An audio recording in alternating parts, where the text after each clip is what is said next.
আপনাদের ভাবনা নাই। কিন্তু আমরা আজকে স্পষ্ট জানাই, মাননীয় সেনাপ্রধান, ইনাফ ইজ ইনাফ। যে পর্যন্ত হয়েছে আর এক সেকেন্ডও আপনারা বাড়তে দিবেন না। বাংলাদেশের জুলাই বেঁচে থাকতে আর একটা ১-১১ হতে দেয়া হবে না। বিএনপিকে বলতে চাই, বিএনপি বাংলাদেশের মুখপাত্রই থাকতে হবে, সেনাবাহিনীর মুখপাত্র হওয়া চলবে না। জামাতে ইসলামী ক্ষমতায় যাওয়ার জন্য জনগণের পক্ষে না দাঁড়িয়ে যদি ক্যান্টনমেন্টে গিয়ে ভিড় করেন, আপনাদের বাংলাদেশে আর কোনো হিসাব থাকবে না।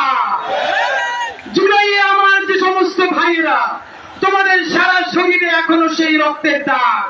তোমরা জনতার পক্ষে দাঁড়িয়ে তোমরা আহত হয়েছ।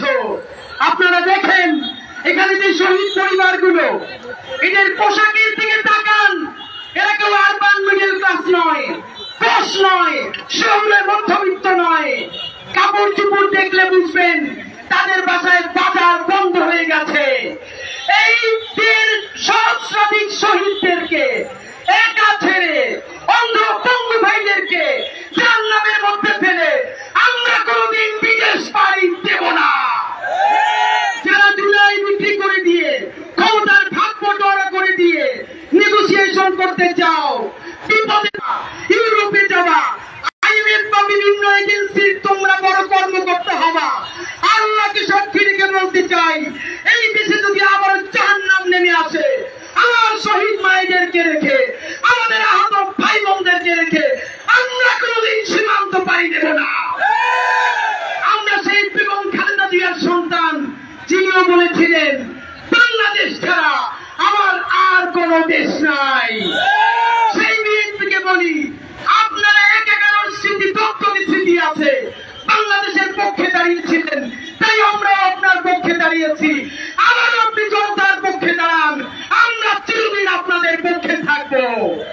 চূড়ান্ত ভাবে বলতে চাই, আর্মির সাথে যারা সংঘাত ঘটাতে চায়, বন্ধুরা তারা বাংলাদেশের বন্ধু নয়। এই আর্মি যেরকম ক্ষতি করেছে, আর্মির বন্ধুরাই কিন্তু আমাদের পাশে দাঁড়িয়েছে।